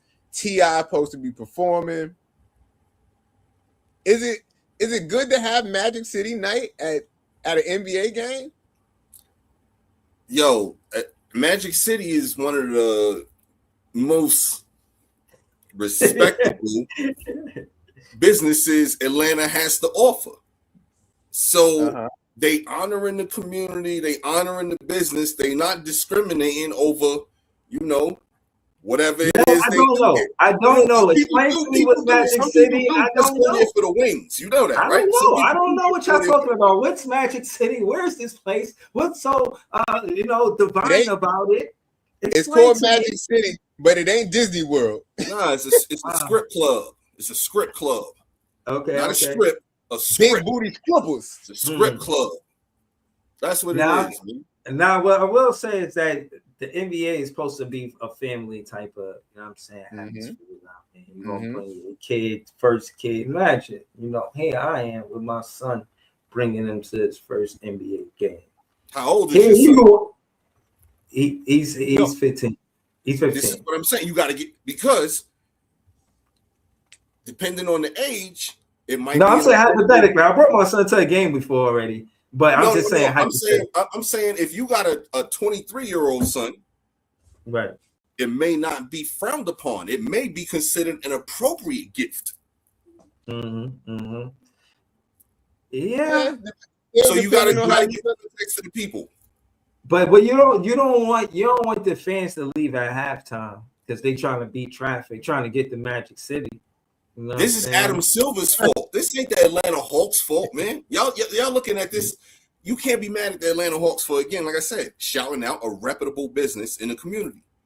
But if you go there, but then you're thinking about it like a fan. Like if you go there to be a fan of a player, a basketball player, and you like, yeah, that's my favorite player. Then they got a whole Magic City rollout. You might have a favorite Magic City employee. And I just don't know if that's he said a whole Magic City rollout. I'm pretty sure they're not going that far. It's not like it's the Bunny Ranch or something like that. You know what I'm saying? Like you making it sound like it's the shit from Vegas, the Bunny Ranch, where they march everybody out. And nah, man. You wild. It's a slippery slope. It's a slippery slope. This year it could just be wings. Next year they might bring some of the dancers on the dance team for the night. Who knows? Yeah, you never know. Some of the dancers, they may be doing double duty. They may be dancing on the court and then maybe that's how the idea even came about in the first place. You know what I'm saying? Doing some ballerina duties later on in the evening. Who knows? Who do you think make more money? The cheerleaders for NBA teams or Magic City? Oh, Magic City employees by a lot. Yeah, it ain't even by a lot. Close, man. Don't even. Like if any of them is doing both duties, that the Atlanta Hawks is the side job. Like that's the hustle, man. Oh man. I don't know, bro. That shit is did you see Luke Cornett's tweet? Oh yeah, he's not with it. Yeah, Luke Cornett said it's fucked up. All of the shit that goes on in strip clubs, and the NBA is supposed to be a reputable league, and you bringing this type of atmosphere to the league is disgraceful, and all of this shit. So, how you feel about it, Jay? Do you? Bro, I support people getting money however they choose to get money, right? But at the same time, I don't think you should have Magic City at a basketball game. Like, not at an NBA basketball game. Like, it be kids there. Like an Atlanta version of the Rucker. Yeah, like, bro. What's the Magic City? The NBA is supposed to be a family-friendly place. Like, you go there, I be seeing, you had Dawn on your podcast, bro. I be seeing Dawn there with her nieces and nephews, little kids and shit like that. In the BK block is some little kid that be there every day. Know what I mean?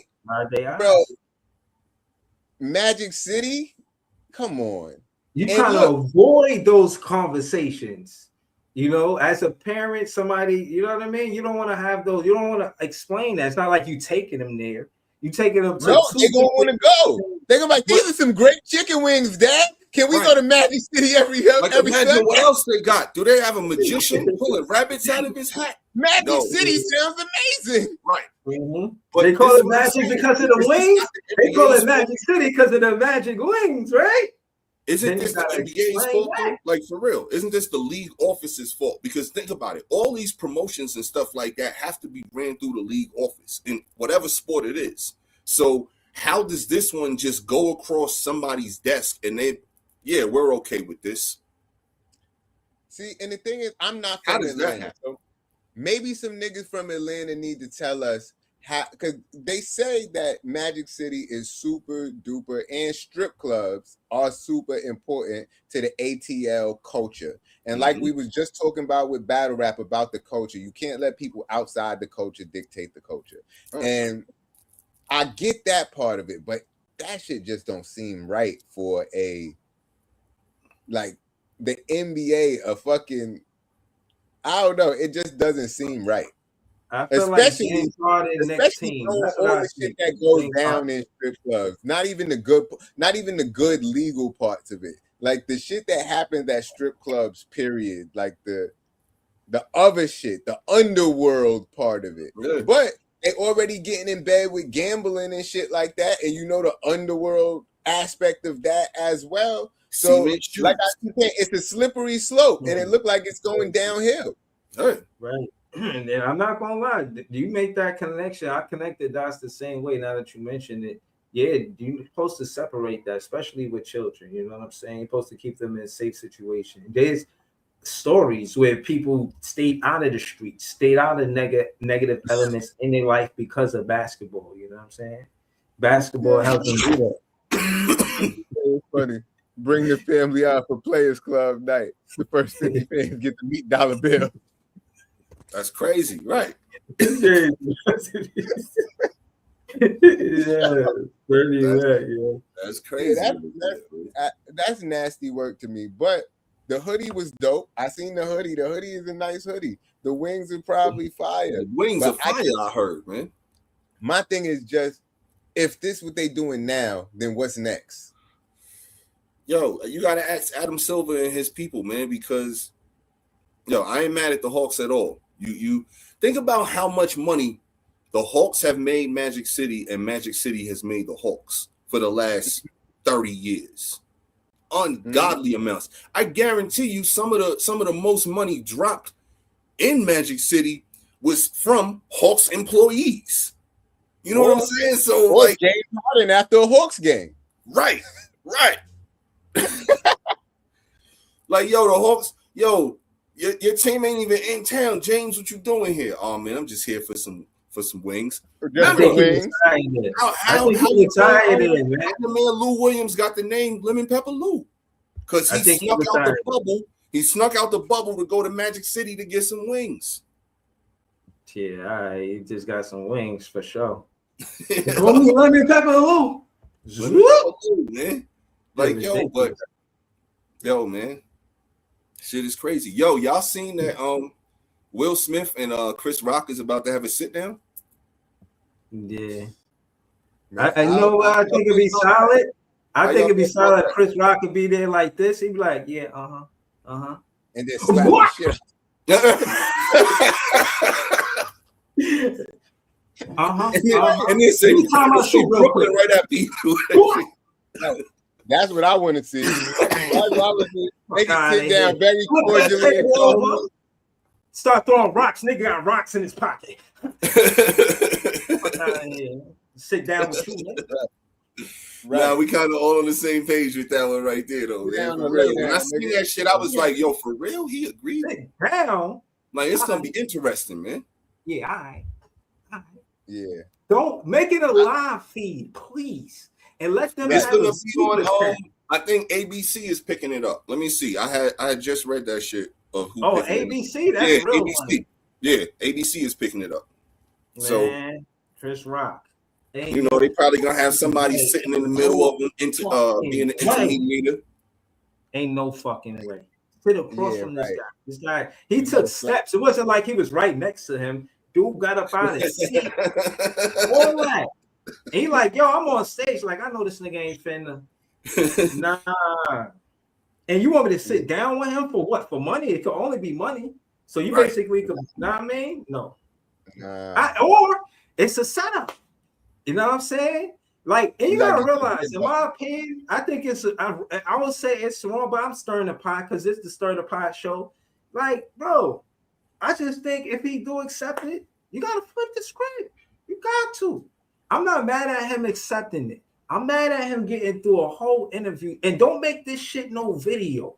Make it a live interview and let fans send super chats. A super chat is when a fan can interact and speak to Chris Rock, and the fans are talking directly to Chris Rock.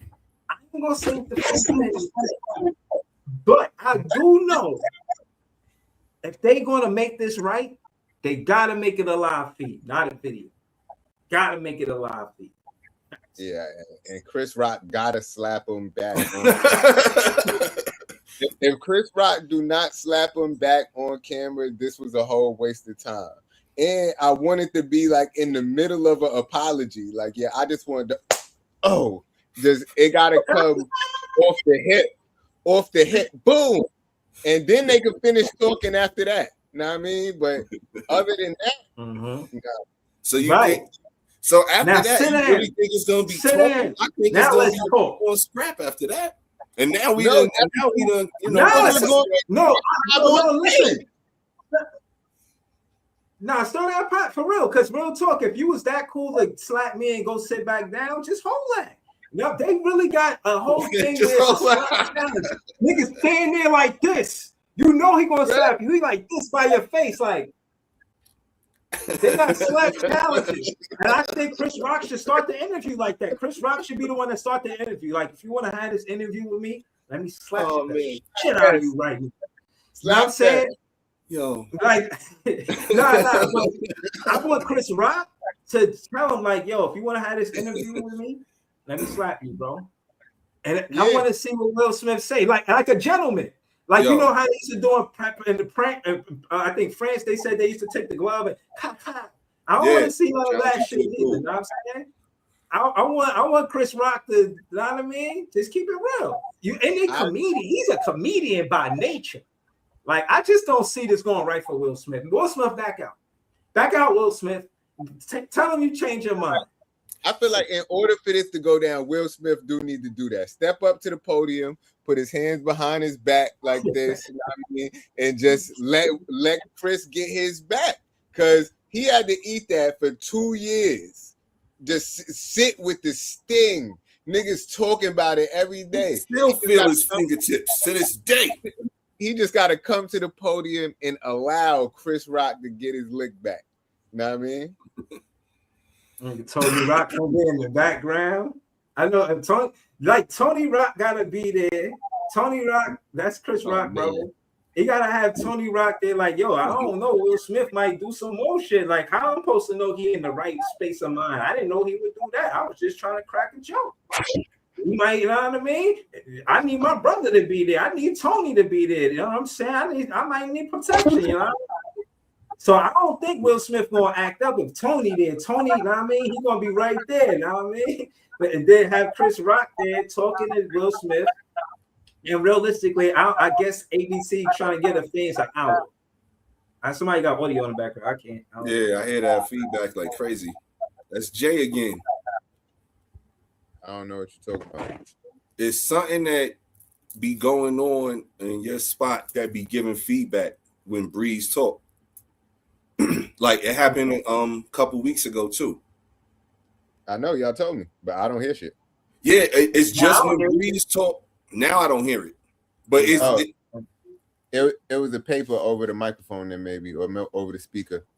Oh, I don't know. Yeah, but it was when Breeze was talking. I heard this shit too, and it was a couple weeks ago too. But nah, fuck it. No, it's part of the paper I had over the speaker. But yeah, that shit, crazy with. I don't know. I'm curious to see what's gonna happen. You know what I'm saying? Like, I think he should come out there with a bottle of water.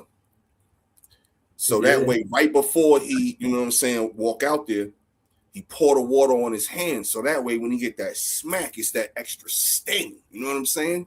I think Chris Rock should be working out. Like, you don't want to be a skinny nigga for the most part, but like, work out, bro. Work out for that interview. Tighten He this gotta shit let the up. back stock. He gotta let the stock come out of him, man. Pause. Yeah, like, don't let that nigga think, you know what I mean? Like, what happened. You can't stop what happened. Like, but work out. Like, let that nigga know when he's sitting across from you, let him feel like tension. Y'all talking about tension and thicker than guard dogs or whatever you say, Loaded Luck said. Yeah, let that tension be real. Don't pretend. Keep it real. You're a comedian. What you want to do? Crack jokes after the fact? No, it would be real funny if you really got to see Chris Rock not on the script. I ain't saying do this or do that. Just don't be on the script. Be you. Be who you really are, authentic. And y'all gotta start the conversation with that. What else you gonna start the conversation with? Like, yo, you was wrong for slapping me. I'll be wrong for slapping the shit out of you right now, though, right? If I fuck up this interview, you know what I'm saying? I mean, the show must go on. The awards went on. Like, I ain't just get slapped. Everybody just continue to do their show. I still had a job to do. So let me just slap the shit out of you and just continue to have this interview. Now I'm saying, and we just gonna move forward amicably. You understand? I don't think Chris Rock gonna say that, but if he did, I wouldn't be mad at him for it. You know what I'm saying? Right, he need to. Like, y'all just went on with the show. Everybody was calling. You got Jay-Z calling you. Everybody, you the popular guy. Mind you, you violate me. You know what I'm saying? I'm just, and again, nothing for nothing. It's not like Jada Pinkett is the sweetest heart in America. You know, she wasn't doing Will Smith the right way. You know, and, I mean, I don't know, man. I want to see it though. I want to see it. Yeah, definitely. I don't want to see it unless somebody getting slapped. But you gotta watch. You gotta tune in. You gotta watch it to see what's gonna happen. Even if Will Smith slap him again, I wouldn't even be mad at that. Fuck it. Man. If that happens, now Chris Rock might have to take a sabbatical for a couple of years. I don't think it's that simple. I don't think it would be that simple. And I think at the end of the day that Chris Rock regretted. Chris Rock regretted letting it happen. I think Chris Rock knows that this is the only time I can get close to Will Smith. I don't think Chris Rock been close to Will Smith since that happened. I think Chris Rock did this just to get close to Will Smith. He gonna fuck Will Smith up. He gonna be like, all right, yeah, nah, I feel you. Yada yada, whoop-de-whoop. Whoop-de-doo. You want to have an interview with me? Whoop-de-doo. But guess what? This whole time, times like this, I rhyme like this so I could shine like this. And like, I don't think it's gonna go the way Will Smith wanted to go. I think Chris Rock setting him up. I think he like, yo, yeah, set that shit up. Yeah, it's hard for me to get next to him. And if he did get next to him, it would have been on the news. It would have been on the news. Everybody would have seen it. They would have been together, shaking hands, whatever. You know how the fans are. Paparazzi, somebody would have seen it. They ain't been in no space. That's what I'm saying. Will Smith might stand on business and slap him again. Like I just want to be sitting at the table like this. Yo, I'm telling you, if that happened, I meant to slap you this way. Hey. yo, if he backhand him, if he give him the pimp smack, oh man, yo, I'm telling you, Chris Rock just need to take the L. Yo, you good on bread. Just sit back for 3 or 4 years. Don't let nobody hear from you. Then come out with a comedy special or a movie or something, and then because it won't look good at all if he comes right back out with anything. Because that's all people going to say. Mm-hmm. You imagine him going to a comedy club trying to do a stand-up. Yo, you let him smack you again? Somebody in the audience gonna say that shit, man. Like, ain't nobody. But what I'm saying is, to be honest with you, I don't feel like that. I feel like he did take it serious. He's somewhere getting ready, getting right, learning how to duck, learning how to. He taking steroids and HGH, ready for a war. Nah, I think he learning how to. Act like y'all ain't never see Everybody Hates Chris. And that's what happens to him in every episode. Know what I mean? Like, he don't never get the best of them situations. Know what I mean? It always ends with him getting slapped, and then they go, Everybody Hates Chris. Will Smith is trying to, his guard is down, I think. I think he's just doing whatever they trying to say so he can get into the next movie. Chris Rock, on the other hand, he looking at it like, this is probably the last time I can get next to Will Smith. There won't ever be a time where I could get next to him. Yeah, set that interview up. Tony, I can imagine Tony calling you better fuck that nigga up. As soon as you sit next to him, pretend like you fitting to talk to him. About that shit next. Huh? That ass about to talk about this shit next. All right, we can get to we talking about pimp smacks and all of that. You know what I'm saying? Nah, there's a coach at Cal State. He got arrested. He a pimp, yo. He a street dude, like for real. It was wild. Oh, that shit! Wow. Let me pull it up. I got the story right here. Hold on, JDJ, a moderator. He said Kevin Mays, a former assistant basketball coach, and player at Cal State Bakersfield, has been charged with pimping, human trafficking, and several other felonies. Mm-hmm. And he said coaching ain't easy either. Sheesh. Yo, it's crazy too because like they saying the whole athletic department is like in disarray because of the whole shit. You know what I'm saying? Like not only this shit, but some other shit that happened as far back as like August 29th of last year. So it's crazy, man. But he hit it up right to the point where all of the shit that's going on it's wild, man. It's wild. 11. The dude got 11 different criminal charges going on right now, including a pimping felony. 11 charges they hit him with.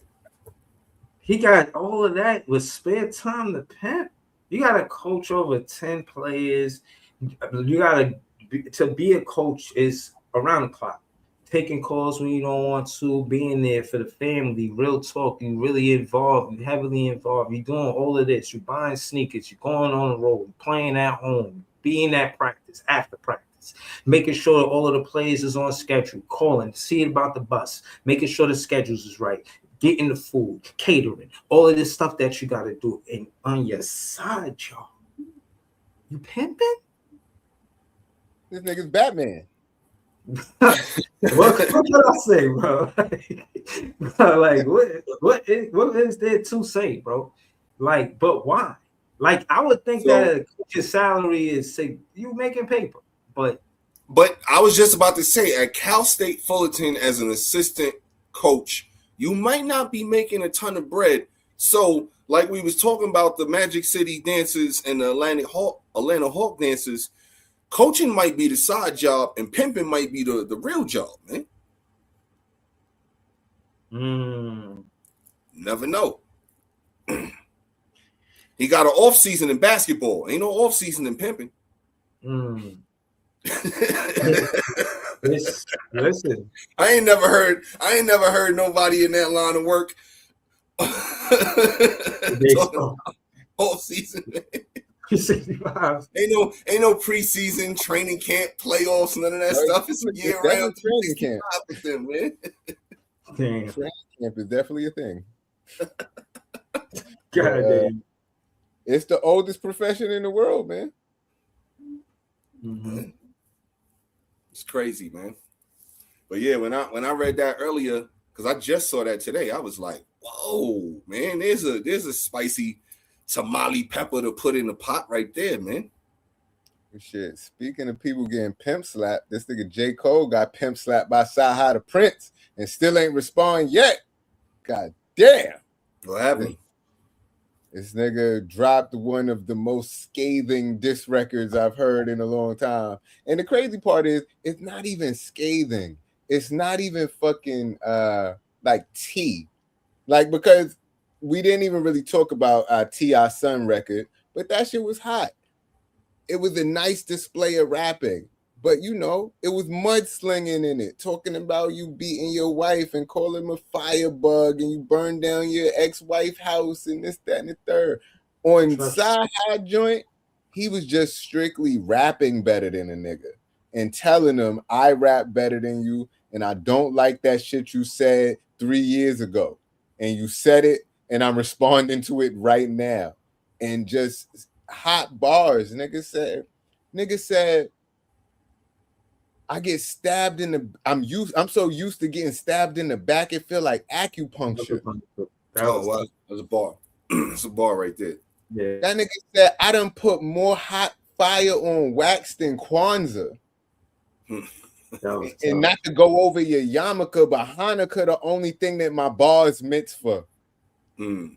Like he was just rapping, high level rapping, just I'm better than you at this. Why was he And- angry at J. Cole? What did he say exactly? What did he say about Sci-Fi the Prince? J. Cole on False Prophets, when he was dissing Kanye, he told Kanye that you just got a bunch of writers and yes men around you that be dick riding you. And Sci-Hi was one of the writers that was supposed to be the yes men that's dick riding. Mm. So he didn't like that shit he said 3 years ago.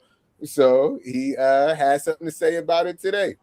And I'm not mad at that. And at the end of it, he said it's just rap. So J. Cole should have nothing to be scared or lose sleep over. Like, because with the J. Cole shit before, he backed out of the battle because he said, my two friends are beefing and it's about to get serious. And I don't want no parts of being in the middle of that. This one is just bars and just a nigga coming at you that's not your friend. So it should be nothing to back out a battle over. But We'll see. To be continued. but yeah, that I ain't, you know Scar. what I'm saying? I haven't felt the same way pause about Jermaine since that whole back out happened. So we'll see. He still could rap, bro. Like He I ain't can. gonna hold He can. I'm not saying he can't. However, Mhm. I just don't. He's not the same rapper to me, his personally. bars don't hit with the same after Yeah. that. He's just not the same rapper to me. But yeah, man. I think J. Cole felt like he was on the wrong side in the first place. And I always tell y'all this over and over. They already know J. Cole and his soul, I feel like, know that he was supposed to do that mixtape with Kendrick Lamar. It was supposed to be called Black Friday. They had 2 songs that came out where they was rapping on each other beat. They flirted with it, and they never got to it. They was really supposed to give the fans a mixtape with J. Cole. Don't act like you can't do it. The Greats did it. Method Man did it with Redman. There was collabos with even like Jadakiss and Fabulous. You know what I'm saying? There was, you know, whatever the reason was why we didn't get that mixtape with them. To me, as a terrible as a fan, is terrible. We lost out. All I wanted to do, all I would do, all my mixtape, even now on my playlist, I got Black Friday. All I ever wanted was them to come out with a mixtape together, and y'all blew it. You tried to rock with Drake, and no. Well, I say this because I saw Michael Eric Dyson recently came out like 2-3 days ago or last week and said the same exact shit I said while Not Like Us was out. And I don't fuck with it because I hated Kendrick Lamar's angle on that shit of trying to de-blackify Drake, saying he's not black, he's not like us, this and all of that. I did not like that angle from the Black Power man. This nigga made his whole fucking career being I'm Black Power, pro-black, da-da-da-da-da. And then you trying to de-blackify a man for being light-skinned. I don't think that angle should have came from him. And Michael Eric Dyson, who is one of the blackest scholars, that's a light-skinned dude, came out and talking about that the other day. He did say Jay-Z vehemently disagreed with him because he the one who wrote Jay-Z book or wrote the preamble on his book or some shit like that. But as an educated black man and from a dude that's supposed to be the Black Power guy in in rap, I just didn't like that angle. I thought that angle was a weak angle trying to de-blackify a man just because he's lighter than you. See, I don't think me personally, and I could be wrong here, but I don't think he tried to de-blackify him over him being light-skinned or anything like that. I think he more or less was presenting the angle of de-blackifying him, saying, look at certain things that he does or says. He kind of de-blackifies himself, and also overall may not be what he appears to be. That's what I think the angle of that song was more. It seemed like I don't think it had anything to do with light skin or brown skin or dark skin or anything like that. Me personally. Meet the Gram had a lot to do with his white mother and this and that. Like he was making, and I can't remember because who gives a fuck about that shit? That shit was years ago. But it's like he definitely was making points that he's not as black as I am. Like black people rock with me because I'm black. He not really black like that. He was definitely throwing those, and I just like that angle. Culturally, that I took from it, you copying us. You try to ride our wave, right? And Kendrick is big on originality. Say what you want about Kendrick, he big on originality, and I'm saying that to say that's his angle more than the whole white black thing. Like you riding our wave, you ain't really putting Canada on like for real. Like you did what you did after the fact, but realistically, you needed us, and you acting like you didn't need us. And I think that's where the us came from, where he separated. I just thought in the battle rap from battle rap, that was a dope angle to take. Like you from Canada, like you riding our wave. You here with the biggest artist from Atlanta. You here with you understand what I'm saying? We see what you're doing. We know you know what I mean, part of what they're trying to push, but you don't got no real truth in the matter. You're not, your context in your art form really not addressing real issues that we got to go through as a people. And I think that was his aim. Don't get it twisted, buddy. We still watching the Nets. Yeah, I see that. I see the score too. I see they took out Nolan Traore. They don't want us to be competitive. They intentionally do that. He had 9 tonight. That's my favorite player. I know you don't know that yet, Pete, but that's my favorite player now, man. Nolan Traore. You know what I mean? I know y'all was saying what I was saying about Cam Thomas and this and that. Yes, rightfully so. But now that he's not on the Brooklyn Nets anymore, Nolan Traore, man, he had 9 tonight. He only had 25 minutes. I know that was intentional. But I wanted to say that to extent I didn't want to. I seen this in the Stir the Pot group chat. I wanted to talk about this before we leave because we only got a few more minutes. Michael B. Jordan and I think Lindo Roy. They was Lindo Roy. They was on stage. Now I'm saying Delroy Lindo, man. Come on, man. Get somebody's name right for once, man. Come on. Man. I wanted to let him say his name like that. With this dude is an accomplished actor for like 30, 40 years, man. Come on, man. Yeah. Nah, Delroy Lindo. Put him right there with Caleb Wilson, Colin. Colin Kaepernick, anybody else over the years, man. Get a name right, bro. Yeah, nah, part. But shout out to Delroy Lindo. He was on stage and they held it like gentlemen, you know what I mean? Not to say it like that, but they heard somebody call him the N-word before, you know what I'm saying? It was a dude with Tourette's, they said. It was a dude with Tourette's. He came out and he said, it's unfortunate that it happened, but it's because I got Tourette's, not because, this. He gave a half-ass apology and basically didn't apologize to Michael B. Jordan and Delroy Lindo intentionally in his apology that he tweeted or put it in the post.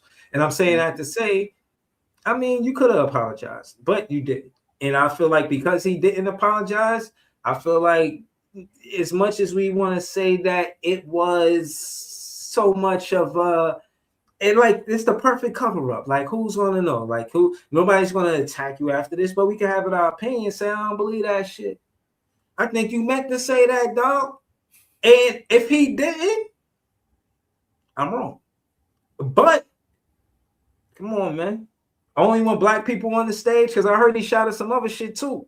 But I'm just saying that Delroy Lindo and Michael B. Jordan, they held it down and they, you know what I'm saying?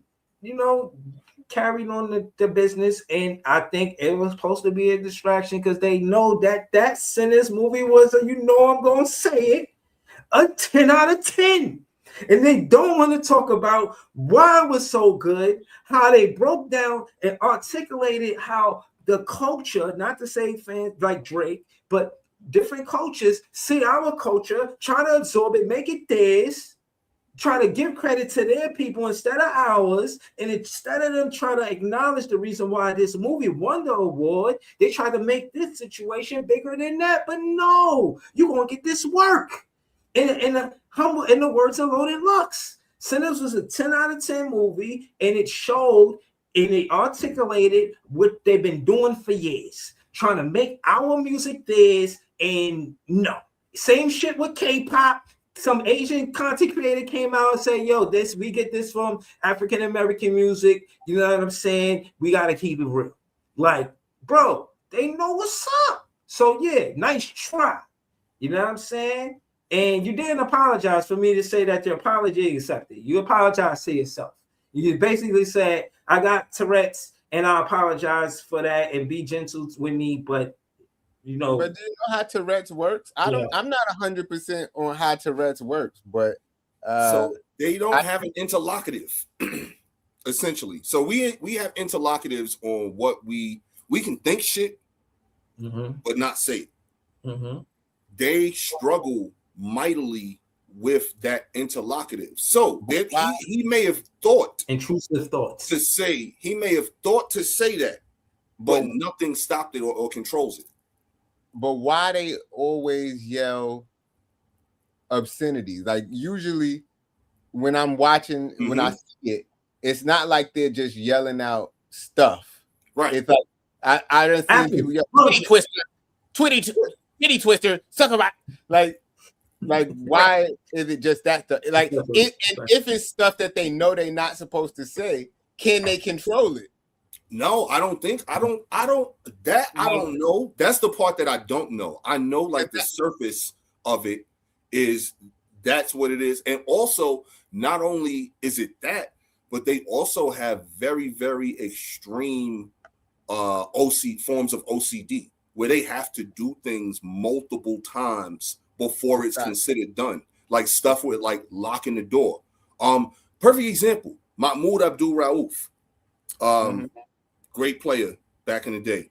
He had Tourette's, and he credited some of that to him being a great shooter because he would have to shoot so much more than people who didn't have Tourette's. He would have to tie his shoe. I had seen something on SportsCenter like way back in the days when he was playing. He would tie his shoes like 20, 30 times just before going on the court because he had to make sure they were tied right. So it's a couple of things with Tourette's. Yeah, I get it. If you only can say things that you know you're not supposed to say, like if he knows the word and it's in his vocabulary, he may not be able to stop himself from saying it. Does that make him racist because he knows the word? It's a lot of people that know the word, and if he has no filter that can't stop himself from saying it, I don't know if that necessarily. Yeah, what I'm saying is, before that night, he said the N-word before voluntarily. Second off, and that's the opinion. But see, you say he said it voluntarily. You don't necessarily know that. But I'm saying this before then, and the reason that I'm saying that is because there's a possibility, to Jay's point, that the only time that you calling niggas Linder Delroy, you don't do that voluntarily, fuck up everybody's names. You do it by accident, but you saying it over and over and over again. I could be wrong, but I don't believe it. No, I'm just saying in this situation, I don't know what it is, and maybe next week we can find out what it is that they have. There's obviously some type of chemical imbalance somewhere. So maybe we need to educate ourselves more on that before we can take a final stance on this. I'm not taking a final stance on that. I'm saying it only happened when an African American was. You didn't have any other outbursts anytime anybody else was there. What you're saying, I'm not saying y'all not right. I'm saying I could be wrong, but I don't believe it. That's what I'm saying is also though it could have been a tall person to come out there, and he could have been like tall fucking bastard. You know what I'm saying, or whatever. Like, we didn't know that. We don't. These are things. But this is what I'm saying. We need to educate ourselves more on the situation itself before I think it's fair to lean one way or the other extremely. Okay, that's just all I'm saying. Yeah, and you can feel how you want to feel. I'm not mad at you for feeling how you feel. I'm just saying I don't know how this works, right? Because if you know you're not supposed to say the word nigga, but you see black people and you know, like, the brain is telling you to do a certain thing, like, I don't know how these people's brain works, so I don't know. I can't make any sort of judgment on it. I'm not making no judgment. I don't never You really did. You just Breeze. Yo, Breeze, you just made a judgment. You said I didn't. know. You said I know for sure before he said I it didn't say it before. for sure. I said in my opinion. Voluntary way. Opinion and for sure is two different things. I said in my opinion. Like I said, next week we're gonna revisit this, man. We can revisit it. We can learn more about it. But we done stirred the pot with all of these different. I hope y'all are not hungry. You know what I'm saying? We've been serving all night. But yeah, man, we're gonna be back with more content next week.